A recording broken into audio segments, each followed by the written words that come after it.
The slap was just 3 seconds, but what it unleashed lasted years. Chris Rock stood on that Oscar stage, hit, humiliated, and silent. Will Smith walked back to his seat, collected his award, and got a standing ovation. The world moved on, or so Will thought, because Chris Rock and Dave Chappelle didn't forget. And when two of comedy's most dangerous voices decided to talk about everything Will Smith spent 30 years building, it started cracking. What they revealed wasn't just about one slap. It was about a marriage, a mask, and a man the world never actually knew. The truth is uglier than you think. Stay with us, because what comes next changes everything. The slap that shook Hollywood forever. March 27, 2022. The Dolby Theater in Hollywood. One of the most watched nights in entertainment history. Chris Rock walked onto the Oscar stage, undressed in a sharp blue velvet tuxedo. His job was simple: present the award for Best Documentary, crack a few jokes, and keep the energy alive. He had done it 100 times before. He was in control. Then he spotted Jada Pinkett Smith in the front row, her head freshly shaved. Chris made a quick joke, comparing her look to the movie G.I. Jane. The crowd gave a mild laugh. Even Will Smith smiled for about 2 seconds. What happened next sent shockwaves across every screen on the planet. Will Smith stood up from his seat, calmly, quietly. He walked up the steps onto the live stage. Chris saw him coming but had no idea what was about to happen. Then a sharp, open-handed slap landed across Chris Rock's face. The sound cracked through the entire theater sound system. Chris stumbled back. The audience went completely silent. Nobody laughed, and nobody moved. The confusion was real. Was this scripted? Was this a bit? Chris himself wasn't sure. Then Will Smith's voice broke the silence twice, loud and furious, warning Chris to keep his wife's name out of his mouth. There was nothing scripted about it. This was real violence, playing out in front of millions of viewers worldwide. What made it worse? Nobody stopped it. Security didn't move. The Academy didn't step in. The show just continued, as if a major movie star hadn't just committed assault on live television. Less than 40 minutes later, Will Smith stood at that same podium, this time accepting the Best Actor award for King Richard. He cried. He spoke about love and protecting family. He got a standing ovation from the same room that had just watched him hit another man. The comedy world watched in disbelief. Jim Carrey called Hollywood's reaction spineless. Bill Maher said the response was absurd. Across the industry, the message was clear. Comedians were now targets, and the consequences were minimal. Chris Rock said nothing publicly. For almost a year, he stayed silent. No interviews, no media tours, no lawsuits. He turned down every camera pointed at him. But he was not done. He was just getting ready. Chris Rock's comeback. On March 4th, 2023, almost exactly 1 year after the slap, Netflix aired something it had never done before: a live comedy special. Chris Rock took the stage at Baltimore's Hippodrome Theater, dressed entirely in white, wearing a Prince necklace. The crowd was electric. This was the most anticipated stand-up event in years, not because of the jokes, but because everyone knew what was coming. For the first 50 minutes, Chris performed regular material: woke culture, the Kardashians, social media outrage. He was sharp, funny, and controlled. The audience laughed hard, but they were waiting. Then, with about 10 minutes left, Chris shifted. He started by acknowledging the slap calmly, directly. He said it still hurt. Then he made a reference to Will Smith's biggest rap song, Summertime, saying it was still ringing in his ears. The crowd exploded. It was a cutting, precise joke that turned Will's own legacy into the punchline. But Chris was just getting started. He pointed out the physical reality of what happened. Will Smith is significantly bigger than him. Will played Muhammad Ali in a Hollywood film. Chris played a small role in a low-budget movie. There was no fair fight here. The audience laughed, but the point hit hard. This wasn't a confrontation between equals. This was a larger man hitting a smaller man in front of the whole world. Then Chris went deeper. He brought up the real reason behind Will's rage, and it had nothing to do with a G.I. Jane joke. In 2020, Jada Pinkett Smith had publicly discussed her relationship with a younger singer, August Alsina, on a Facebook Watch show. She called it an entanglement. The word became an internet legend and a symbol of humiliation for Will Smith. The world laughed at him. Forums mocked him. His image as the perfect husband collapsed. Chris made this the centerpiece of his argument. He said Will had every target in the world to direct his rage at, but he chose to hit Chris Rock, someone he knew wouldn't fight back, at an event with cameras pointed at him. Chris called this calculated, a cowardly behavior dressed up as chivalry. The message was surgical. Will didn't slap Chris to defend Jada. Will slapped Chris to perform toughness for an audience, because the real source of his pain was something he couldn't hit back. Chris closed the segment by saying he used to love Will Smith. He grew up watching him. He rooted for him his whole life. But after the slap, when he watched Will's slavery drama film Emancipation, he found himself rooting for the wrong side. The joke was dark, transgressive, and brilliantly delivered. The audience couldn't help but laugh, even as they felt the weight of what was said. Selective outrage didn't just address one incident.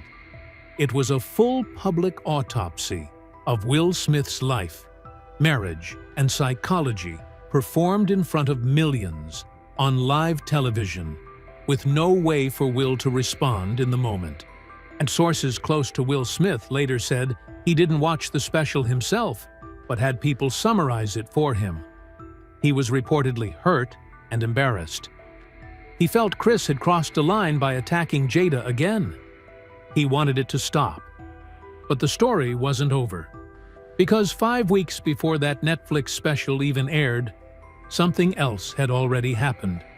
Something that changed comedy forever. Will Smith picked the wrong man. May 3rd, 2022.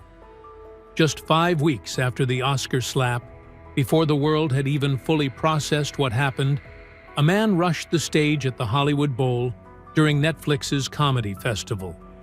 His target was Dave Chappelle. The attacker, 23-year-old Isaiah Lee, jumped a security barrier carrying a replica gun fitted with a folding knife blade. He tackled Chappelle to the ground in front of thousands of spectators. Jamie Foxx and Busta Rhymes were among the crowd members who helped security drag the attacker away. Chappelle was shaken, but physically unharmed.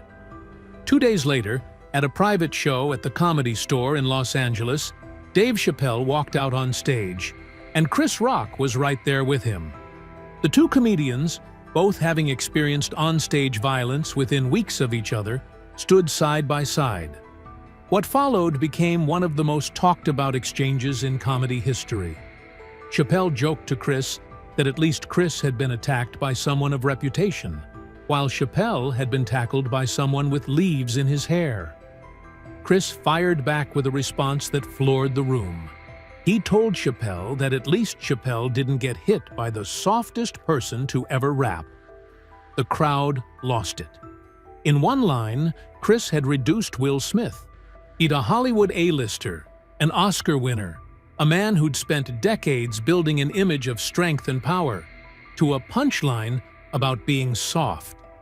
But beyond the laughter, comedy club owners across America saw something alarming. Danny Zeldin, owner of Stand Up New York, said it plainly. Before Will Smith, there was an unspoken fence around performers. Audiences might boo or heckle, but they did not cross the stage. Will Smith's slap, broadcast globally with almost no real consequence, sent a signal. That fence was gone. The copycat effect was already happening. Chappelle's attack proved it. Security at comedy venues across the country tightened overnight. Barriers were added, protocols changed, and the dynamic of live comedy shifted in a way it had never shifted before. Howie Mandel stated publicly that the slap opened floodgates that violence triggers violence, and live comedy would never feel the same. Two of comedy's most powerful voices had now been physically attacked in the space of 5 weeks, and both of them pointed back to the same starting point. March 27, 2022, and a 3-second slap that Will Smith thought the world would eventually forget. 4 months after both attacks, Chris Rock and Dave Chappelle launched a joint comedy tour. The first stop, Liverpool, England. From the very first night, it was clear this wasn't just entertainment. It was a statement. When Will Smith posted a YouTube apology video in July 2022, Chris addressed it directly from the Liverpool stage. He was blunt. He didn't want the apology. I didn't accept it, and didn't care.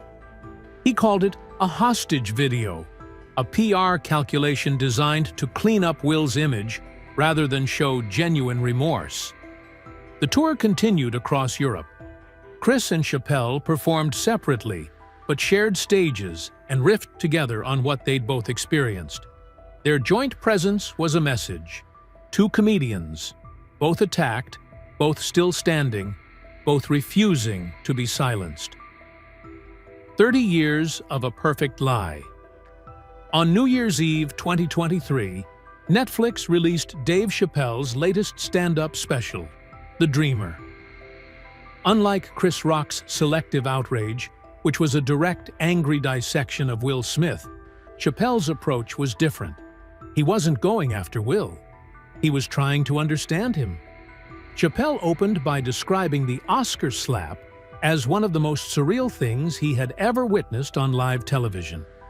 He admitted that when it happened, he genuinely thought it was staged.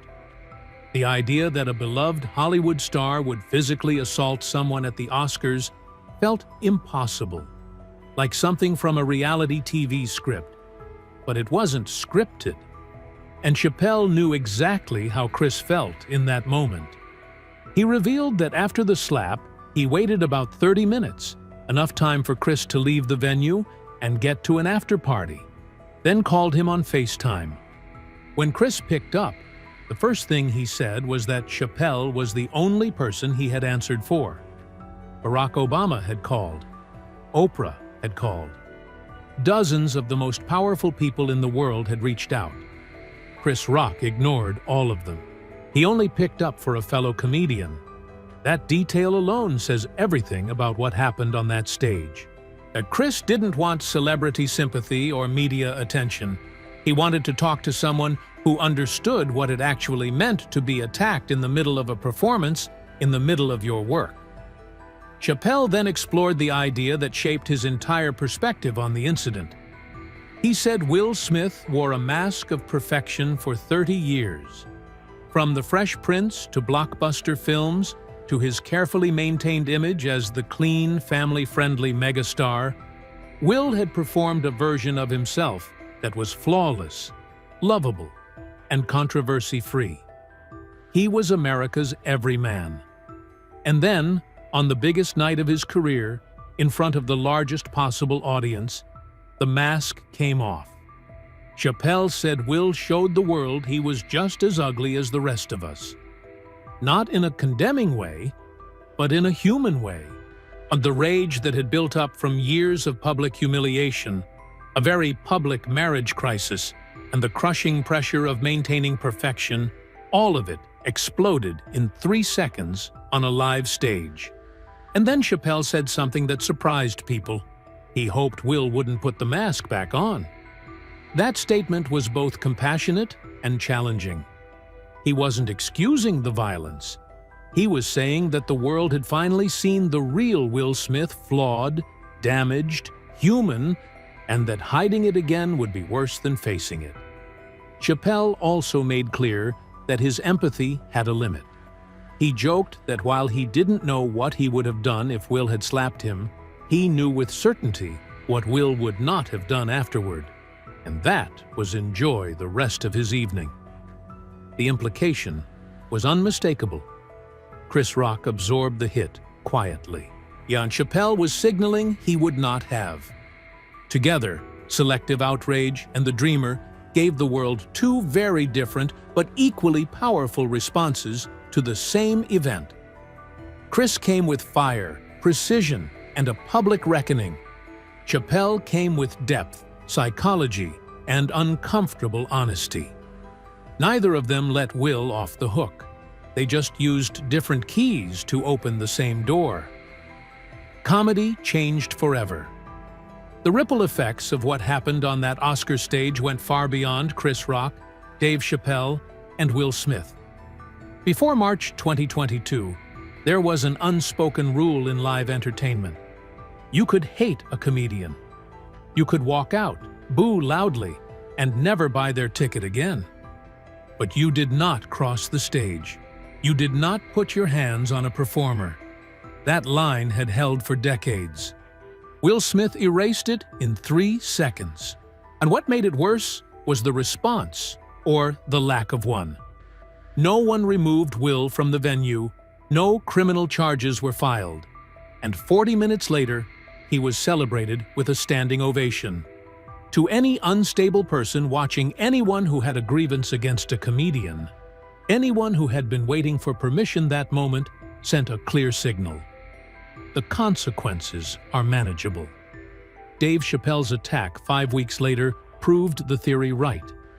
Comedy venues began installing new barriers. Security protocols were rewritten. Performers started requesting additional protection. The atmosphere at live shows shifted, a low-level tension crept in that hadn't been there before. The art form that depends on vulnerability, risk, and the freedom to say the wrong thing was now operating under the threat of physical violence. Some argued that comedians had it coming. Years of punching at sensitive subjects with no accountability had finally met a real consequence. But that argument collapses under basic logic. Words and violence are not the same thing. A joke that upsets you does not justify an assault. If it did, the entire concept of free expression in performance dies. Others tried to frame Will Smith's slap as a statement against cancel culture, a moment where a man stood up and defended his wife, rather than letting social outrage do the work. But that framing misses the facts. Will wasn't defending Jada from real harm. He was reacting to a mild observational joke made by a comedian who had been targeted by his own wife years earlier. And Chris Rock made this point bluntly. Jada had tried to get Chris fired from the Oscars back in 2016, so when Will wasn't nominated for concussion, she led a public boycott. Chris joked about it during his hosting. The history between them was already there, and Will pretended otherwise. Will Smith resigned from the Academy 4 days after the slap. The Academy's board later banned him from attending the Oscars for 10 years. He kept his Best Actor statuette. His film Emancipation, released months later, was largely ignored at awards season. Projects were quietly shelved. Endorsements disappeared. The career that Will had spent 30 years building was not destroyed overnight, but it was irreparably cracked. And the two men most responsible for exposing that crack weren't journalists, weren't former friends, and weren't industry rivals. They were comedians. To two comedians who got back on stage after being attacked, wrote material about what happened, and turned their pain into something that millions of people paid to watch. That is what comedy has always done. It survives by refusing to be silenced. Chris Rock and Dave Chappelle didn't team up to destroy Will Smith. They teamed up to tell the truth. And in Hollywood, where masks are worn for decades and image is everything, the truth turned out to be the most dangerous weapon of all. One slap, two comedians, and a truth that Hollywood wasn't ready for. Chris Rock and Dave Chappelle didn't just respond to what Will Smith did, they exposed the system that protected him, the psychology behind the moment, and the real cost of performing perfection for 30 years. The invisible fence in comedy is still broken. Will Smith's reputation is still cracked, and the two men he never should have crossed are still on stage, still performing, still telling the truth. If this video gave you a new perspective on the whole story, hit that like button. It genuinely helps this channel grow. Subscribe so you never miss a breakdown like this one. And drop your thoughts in the comments. Do you think comedy has fully recovered? Or did Will Smith change things permanently? The next video is already on your screen. You will not want to skip it.